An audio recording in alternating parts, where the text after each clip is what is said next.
Oh, right. Welcome back. Last week we talked about education and like all the discussions we have on Real America. We barely got started on the topic because there's so much to say.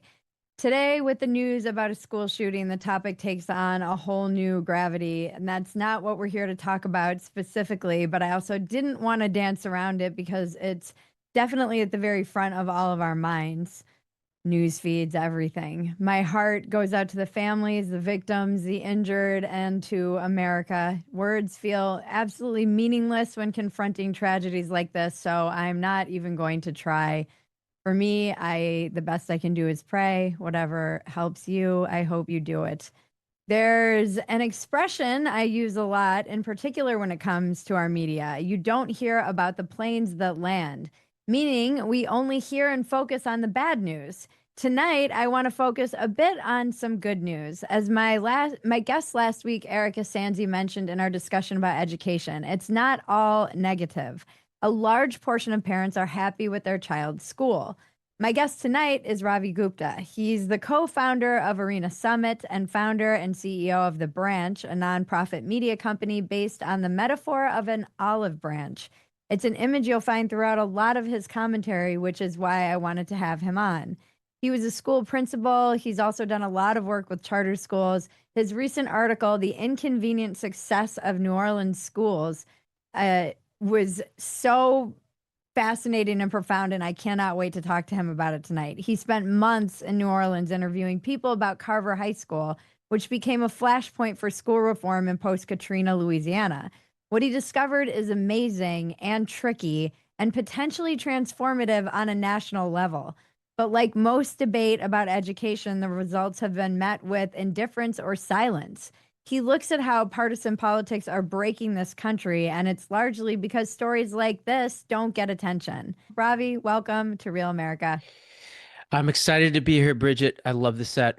Oh, thank you. Yeah, it's I love it too. I was bucking against the like flat aesthetic of just neutral tones, and I wanted to go with the diner theme. So thank Love it. you. I appreciate that. How are you doing?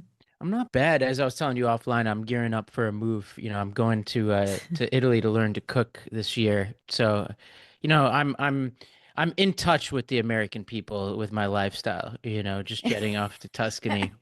I I all mean, these some Americans do this. so Like many of Jimmy my Kimmel. Maybe he'll yes, be your neighbor. so many of my friends in the sort of media space and political space are like, I got to go to a diner in the Midwest to better understand the pulse of America. I'm like heading off to Tuscany to learn to make pasta.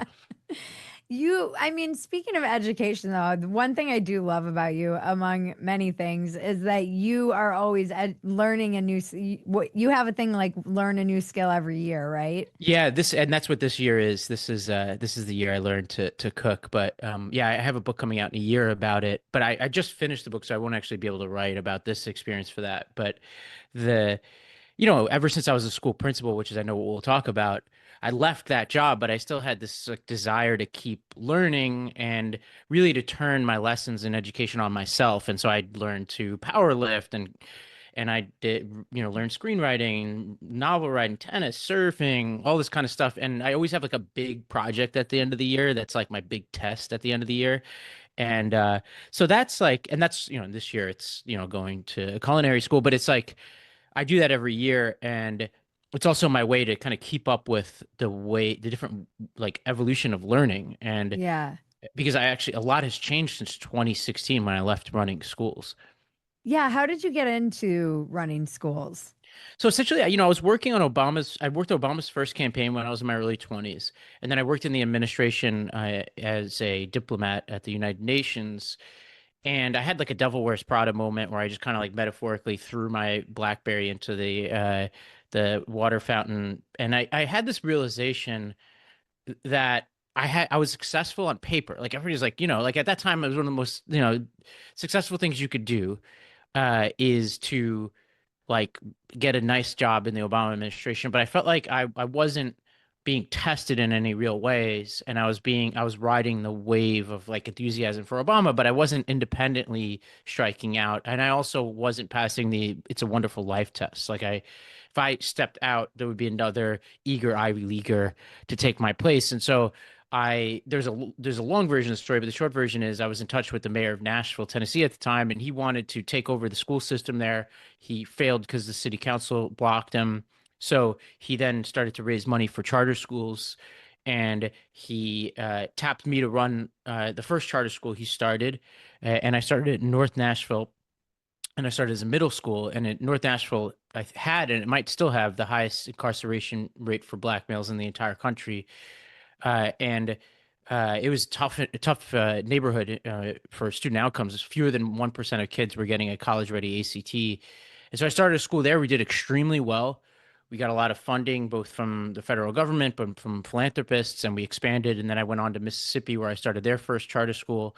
And I did all of that in 6 years. I started 6 schools in 6 years, and then I left, came back up to New York, and have been working in politics, media, and journalism ever since. But I still cover, as you know, education a lot because I think it's one of the areas least well understood and most poorly covered by the media. Yeah, it does seem like I feel like I was reading somewhere that Mississippi has been having a lot of successes as Yes. well. Yeah. And Yeah, that's tell it. us about that.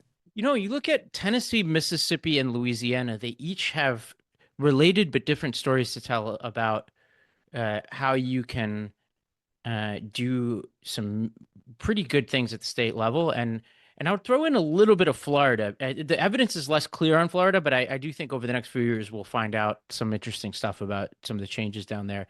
But uh, but in Mississippi, they did two things really well, unrelated to the work I was doing. Like I started charters, but there are not many charters there. My network, I think, has more than half of all charter schools in Mississippi. I say my network, I don't run it anymore, but the one I started. And that's not driving the change in Mississippi. Charters are driving the change in Tennessee and definitely in Mississippi, in Louisiana, as I'll talk about. But in Mississippi, it was changes to their reading program. They were ahead of this sold a story level, like core knowledge, phonics, uh, reading instruction. They were way ahead on that. The second thing they did really well was they created I think it's fourth grade, they created a gate.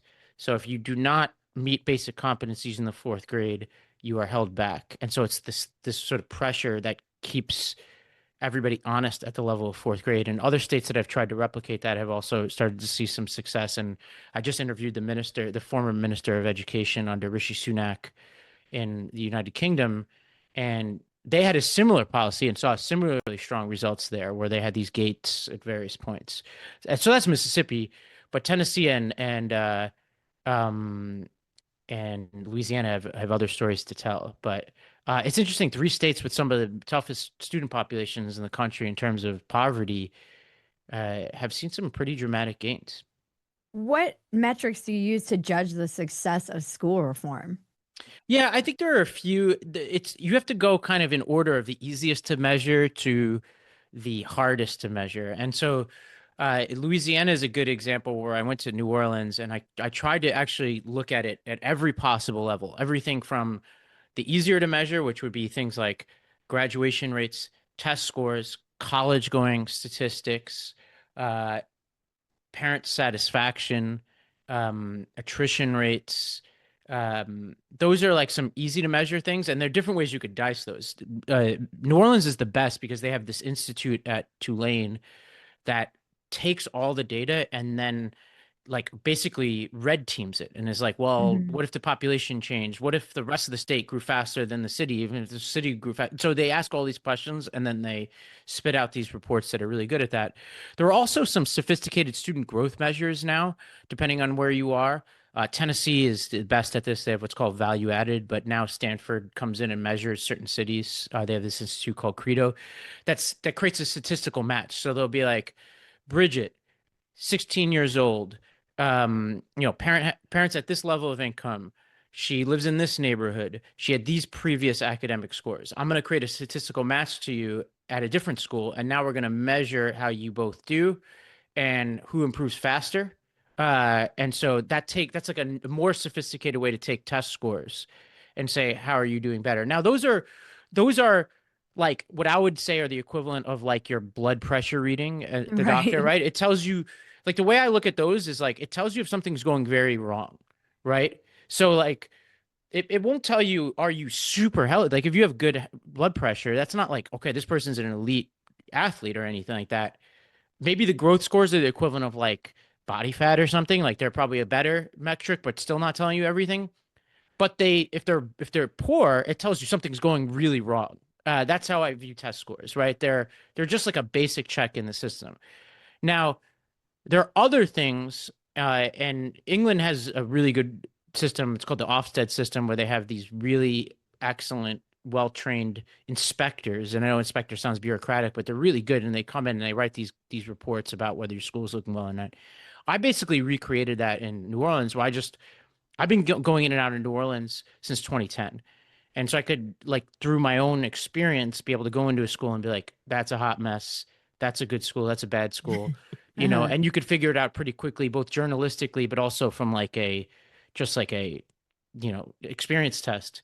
And a lot of what I reported on was trying to take the objective data and map it onto my reporting and my experience, and also the words and experiences of parents and kids to say, holistic experience here from most objective to most subjective, where are things lining up? And the interesting thing about New Orleans is almost every one of those elements were pointing in the direction of pretty significant improvement since the years before Katrina. Yeah. That it I feel like you have so much experience inside the education system, and I'm wondering what's one thing that every American should understand about it? Because like you said, there's the way the media reports on it isn't great, which I would like to get into as well. But what's something that you feel like Americans don't really understand about the education system? Whew. Well, I think it depends on which American I'm talking to. So maybe I'll create This two. is this is a Civil War movie meme. Like, Yeah. what America are you from? Well, let me create two caricatures. So the first caricature I would say is the progressive white woman. No offense to any of you in the audience if you're there. Although if you're in Bridget's audience, I'm sure I'm not the first to offend you if you're a progressive white woman. But the How dare you, sir? but these were some of my biggest opponents when I was running schools, and there are neighborhoods all over the country. East Nashville, where I lived, in Nashville, here in Brooklyn, down a couple neighborhoods over in Park Slope and Upper West Side. There are these people who have these proud public school parent signs in front of their houses, and they look in the mirror and they see people who are fighting for equity and who are fighting for the system. So their intentions are usually good. But what I would say to them is that what you th- what you argue for in neighborhood school, right, is a myth, right? Like the idea that there's this Pleasantville neighborhood school where you say hi to the mailman, walking your kid to school, and it's a glistening, beautiful school is is only there for people who create these walled off neighborhoods that attach property value to the quality of the school. And often the quality of the school has nothing to do with how good the instruction is and how much freedoms we give to the leader to drive a vision and strong curriculum choices. It just has to do with aggregating a bunch of people who have a lot of resources and who have stable households and who have parents who drive them like to do certain things, and then you put them all in school, they're all going to do well, right? Mhm. And so when those people oppose school choice, which I'm sure we'll get to, which can mean charter schools, it can mean vouchers, it can mean a lot of different things, even just loosening up neighborhood boundaries, right, which is a Yeah. form of school choice that progressives should be behind. Like, you'd be shocked that they're not always behind that. uh, I would say to them is, when you oppose school choice, you're opposing all the people you claim to stand with, the black and brown families in North Nashville, right? The Latino families in the Rio Grande Valley, whatever. Like, those families overwhelmingly support the forms of school choice you don't, because they don't have the Pleasantville experience. They're trapped in Pearl Cone High School in North Nashville. That's fewer than 1% of kids attending college. So Right. so that's what I would say to them. I would say to the And I actually did say this the other week, and I went to a gathering of voucher supporters, and I'm like as pro voucher and education savings account, like mean private school choice of any Democrat I've ever met, honestly.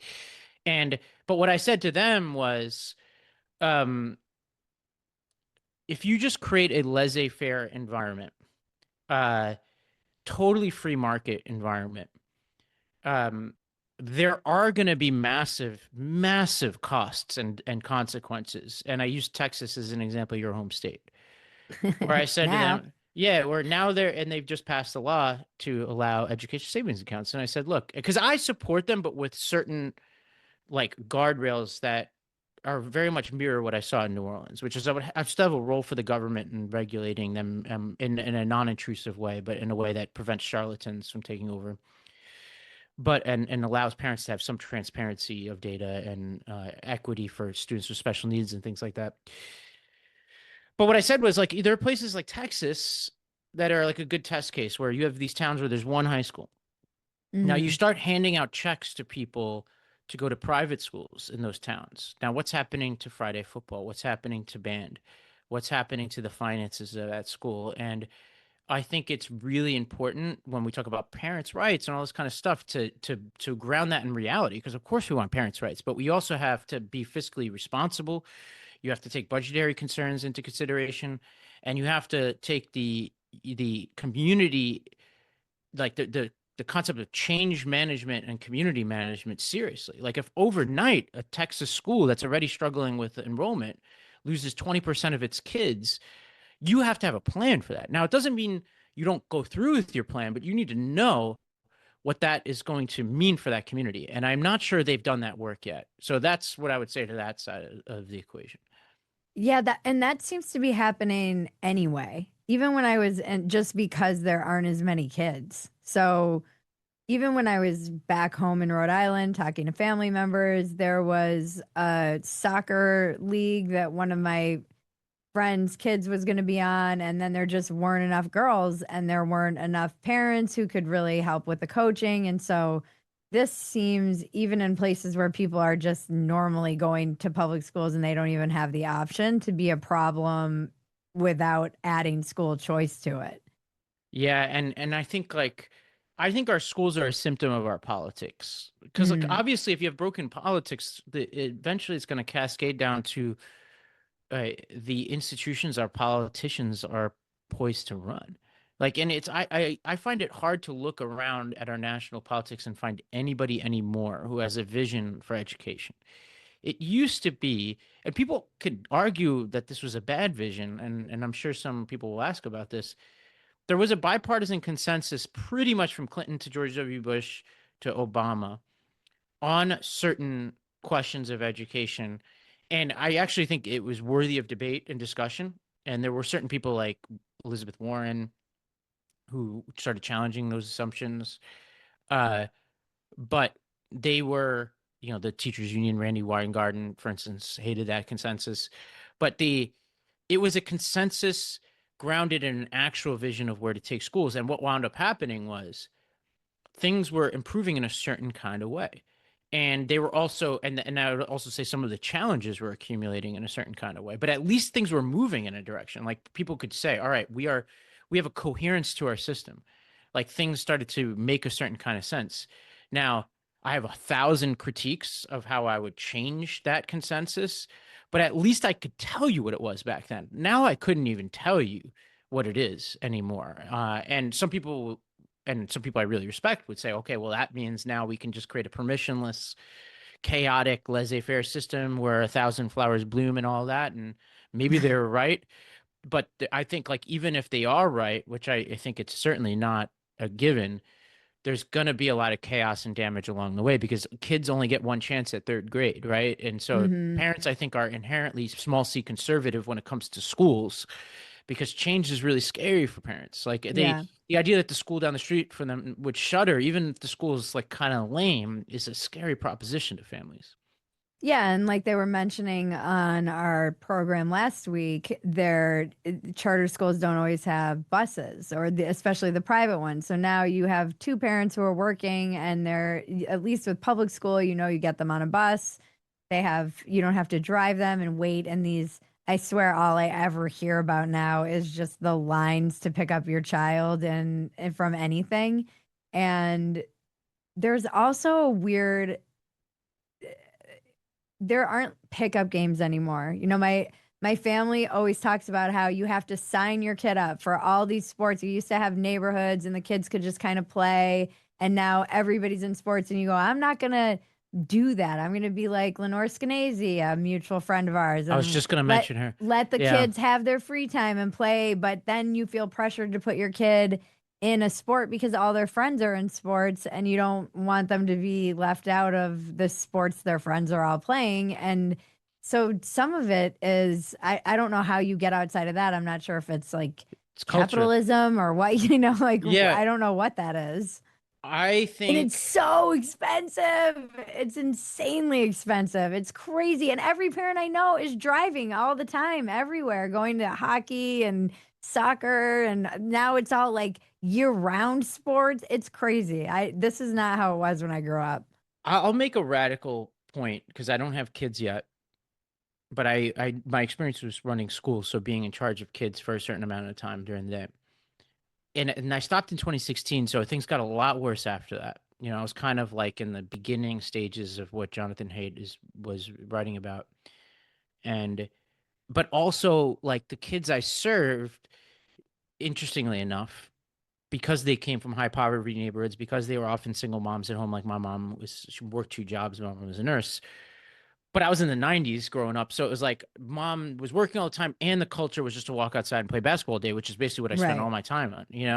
So so the kids in my neighborhood, and I haven't really tested this recently, but they would play outside and their parents running around, and they had the kind of free range environment just by culture of like a lot of low income neighborhoods and sort of intergenerational households, grandma, yada yada yada. Like that's kind of how our neighborhoods were. But I think the higher you go up the income scale, even to get to lower middle income and up in America, by and large, culturally, yeah, I think somebody said, I think it was Murphy in the chat, that like childhood is monetized. And Yeah. that's cultural. I think I sent you this piece I wrote about how we've walked away from the Gen X values of not selling out. I think Yeah. everybody's selling out. Like everything has to be, I'm charging you. So it's like instead of having my kids come over, like they come over and I'll watch the kids, it's like I'm running a daycare. Everybody's got to do shit. Like and everybody's got to charge for something. And I think like that's a cultural thing. And honestly, like, I'm not gonna lie, I made 6 amazing looking muffins today, and I was like, I could sell these. yeah, there you go. So I think like part of this is we've got to decide what our values are, Yeah. and at a certain point, I gave them away for the record. no, of course you did. So it's like, but I think we've got to start to fight back. And I think Lenora is obviously the leading edge of a larger discussion that we Mm, need to have that has to be much broader than the points that she's making, but she's making them quite well in the area that she is. And it's going to take really bold action. Some people just leave. Like I have friends who moved to like South America or something, where, I spend a lot of time in South America surfing, and then the towns I hang out in, the kids are just wandering around. They don't have phones. They're surfing, they're chasing dogs. They built a basketball court in my town down there, and the kids, and there's a skate park next to it, and the kids just yeah. go after school to the skate park and basketball, and then at sunset they walk to the beach. Some of them surf, some of them don't, and it reminds me so much of the 90s. I'm like, Yeah. this is awesome. And like hopefully you don't have to move to another country to You don't. get that. I mean, even being back east, I think one of my siblings is my sisters and I were like, he's like raising his kids like the 90s, and they had like a 90s summer, and it was just a joy to be there. We went crabbing. It was like all the things we did when we were growing up. We just had cookouts and had the little things that you threw, the like caps, and just it reminded me so much of my childhood, and they're giving them that, but it is very conscious and it is a lot of work for them. Like you have to be able to just like feed your kids 3 times a day. You're not just shipping them off to somewhere where they're having a lunch or whatever. It was really nice. And I also see that it's not exactly easy. It's because there isn't that cultural support. You're not like, Yeah. okay, go over to your friend's house for a few hours or run over there. Yeah. It's like it's still pretty isolated to them. It's not like the whole neighborhood. Like when I was growing up in we moved all the time, but at one point we were in Connecticut and we were talking about this when we were home, just how we got on our bikes. I was probably 11 or 12, which means the youngest sister who came with me to do this was probably 8. And we get on our bikes and ride to the point in Stonington, Connecticut and get swim lessons at 7 a.m. by ourselves, the three of us. And we would be there all day. We would pack lunch. And eventually my mom would come with I'm the oldest of 5 with the 2 youngest. But that was not uncommon for you to see like a 12, a 10, and an 8-year old riding their bikes, and the whole town was like that. Yeah. And it was better.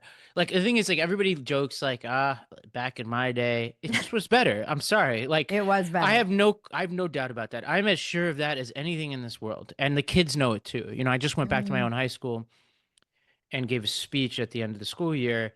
And it's the only, I hate boards. I've gone off of every board that I sit on just because it's like can suck up all your time. But I said to the principal at the end of this discussion after talking to kids, she'd been asking me to sit on this board forever, and I was like, I will sit on this board because I want to connect with these kids. I want to create environments where because they want it. Like these kids, they don't want Yeah. to stare at their phones all day. They read about our lives in the 90s, the way that we read like Stand By Me and all these things. Like it's like you look back and you're like, oh, things were like cool, like, and they were like there's a lot of weird stuff that happened in the 90s, but like, and I think by extension the 80s, but like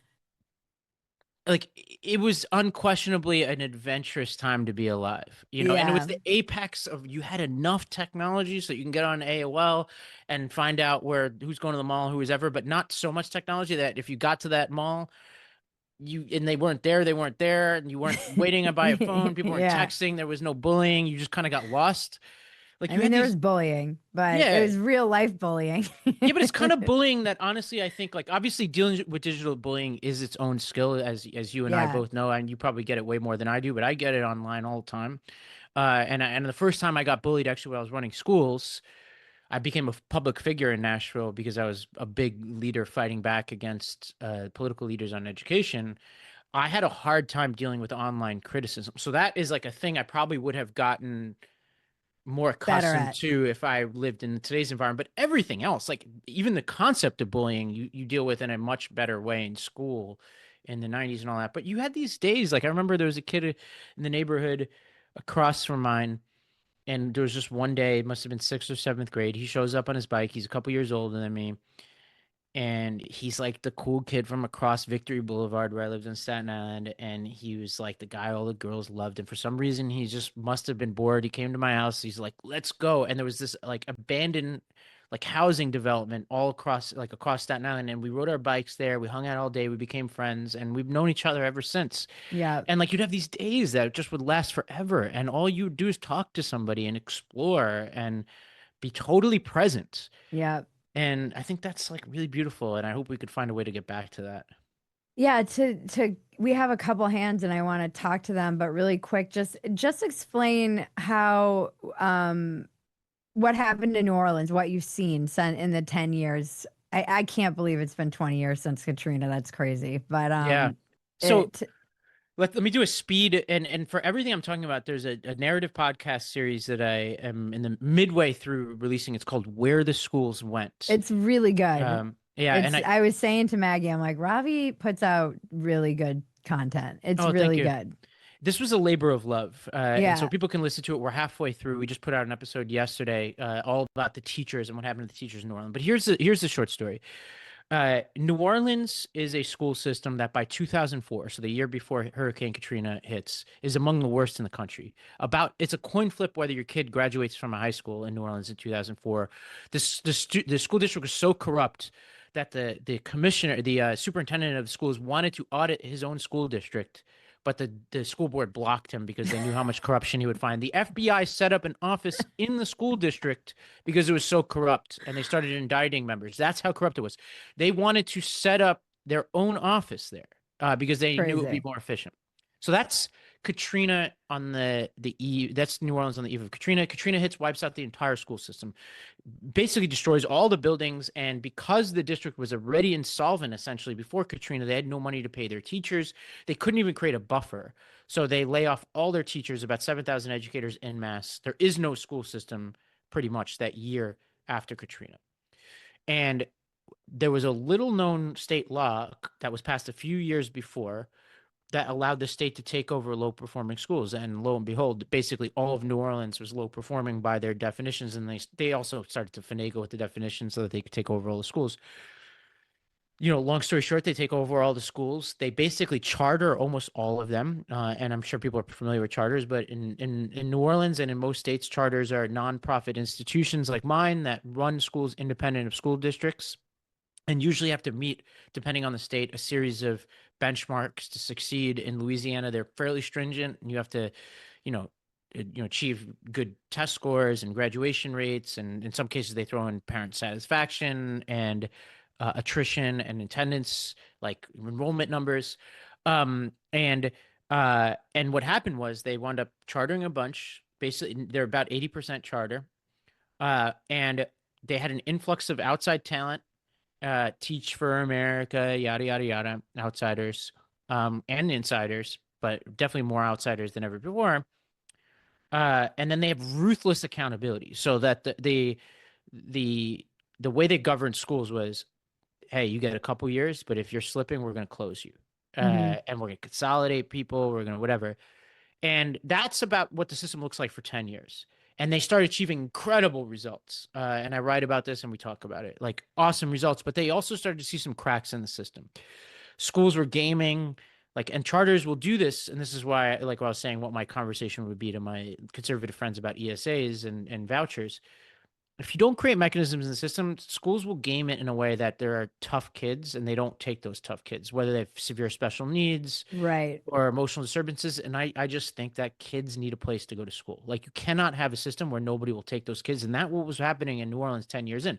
So they're achieving all these great results, but there are these problems. Their parents are confused because there's not one application system. So schools are throwing up barriers and trying to game it so they can get the right kids. Kids with special needs are having a hard time finding a good education. Transportation is a problem, all that. So 10 years in, they start solving all these problems, right? They create a one application system. They create like one of the most generous weighted funding formulas. So kids with special needs are getting a ton of funding. They created a common expulsion system so schools couldn't like monkey around with expulsions to kick out kids that shouldn't be kicked out.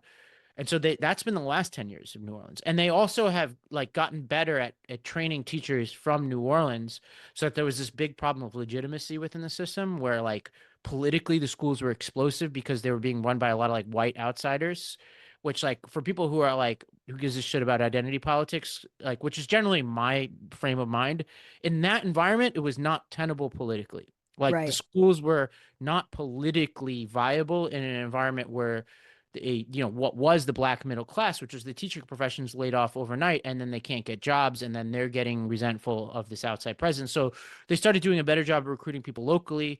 And what was cool is a lot of the people who came in, it was like a test, right? It's like the people who stayed, and they earned people's trust, and the people who left, uh, they left, so who cares? And then the other people in the neighborhood and stuff who got jobs, they all became one, and like now there's not these fights, there's not these wars anymore, and the results have been sustained and in some cases improved. And so you have dramatic increases, like something like 50 something percent graduation rate to 70 something percent. Wow. Um, there were something like two-thirds, and I could have this number wrong off the top of my head, but it's in my piece, the correct number. Something like two-thirds of schools were rated failing by the state pre-Katrina, zero now. Something like 28% increase in college going rates. Parent increases of parent satisfaction numbers, and I go through all these things, and then my eye test, right? I talk about the school Carver, which I'd seen many times in its trajectory, was a very troubled school in 2004. Like sexual assaults happening in the school. The district had to create a whole task force about it. It had a 50% graduation rate. Now is the highest student growth in the city. It has incredible college. You know, I ran into a kid in the hallways who's going to Princeton. That it met my eye test. It was a beautiful, orderly school that was happy. Had state championship basketball teams, award-winning marching band, and that's changed. But as I wrote about in this piece that you're talking about, the Atlantic wrote 2 articles about Carver 10 years ago because there were fights going on about Carver. So it Right. was a juicy story. So they're like, oh, the community is fighting with the charter people. And it was a beautiful story from their perspective. It's like juicy, right? To my knowledge, has never written about it since. And the real story is today. The real story Right. is like, wow, those people got together, they solved their problem, and Hmm. now they've created this beautiful school that is in the Ninth Ward of New Orleans, which is like one Hmm. of the toughest places to run a public school, and it's thriving. That's amazing. That's a story, right? Yeah. But they don't want to write that story, Yeah. No one wants the feel good stories. right? Or even it's like you say in the piece that I think is so important. It's politically inconvenient to both sides. Yeah, It's not it doesn't they had like federal help in a concentrated burst, right? yeah. Let me explain that really quickly, and then I see a lot of eager questions, so I definitely want to get to some of those people. Yeah. So here's why it's inconvenient. For Democrats, it's obvious. You know, there's no teachers union. There's no like they basically distilled so many of the functions of the central system down to the schools to make those decisions, which for reasons I'm a Democrat, but for reasons that baffle me, Democrats don't like that kind of stuff. Hopefully that stuff will change. Um, and also the neighborhood school stuff I was talking about. Like there, you can go to basically any school in the city if you want to, right? And that creates its own challenges. But they decide they care more about equity, to use a term that Democrats like to use, than they do convenience, Hmm. right? And that was an important decision. It's not doesn't mean it's the right decision. It just means they were clear about their priorities. So that's why it's inconvenient. Democrats still never talk about it. Obama was the last Democrat to talk about it. He loved talking about New Orleans, by the way. Like he was obsessed with it. Uh, and then you have for Republicans, there was a version of Republicans where this would be their bread and butter, like the Jeb Bush Republican Party. Now, Lamar Alexander, Bill Haslam Republican Party. This Republican Party doesn't like this because it actually is a functioning, awesome school system. It shows that actually there's some middle ground between the way we're doing things now, which is this like sclerotic mess of a school system that we do now that they like to beat up on for good reason, and I largely cheer them on as they criticize those problems. And then this like totally laissez-faire handout checks to people to go wherever they want without any regulation and no state testing and no guardrails for students with disabilities or anything. And uh, this is inconvenient to them because actually, if you do a limited but important role for government and increase funding, which was part of the equation, it didn't drive the results on their own. But when you increase funding and give people the power to spend it on the ground, that combination is very powerful, right? Right. With accountability, right? So it's not like the hospice system in Arizona, right? Where like you're handing out these checks and then people are creating these front organizations and stealing money and stuff like that. They're Like getting this was like, trampolines. yeah, this was like real accountability with Yeah. it, right? Interesting. So, It's such a good story. so that's how it is. And like, you know, and I don't think those are equal. Like I don't stack up the Republicans and Democrats on this question equally. I if I'm being honest, I think things that have happened over the last year, I think have maybe brought them to a little bit more equal because I think there's some truly insane things happening on the education front lately. But if you were to ask me a year ago, I would say that the problems of our public education is 90-10 the problem of the Democratic Party. Yeah. I would have said I'm starting to get a little closer to 50-50 now because of some of the things that have been happening lately.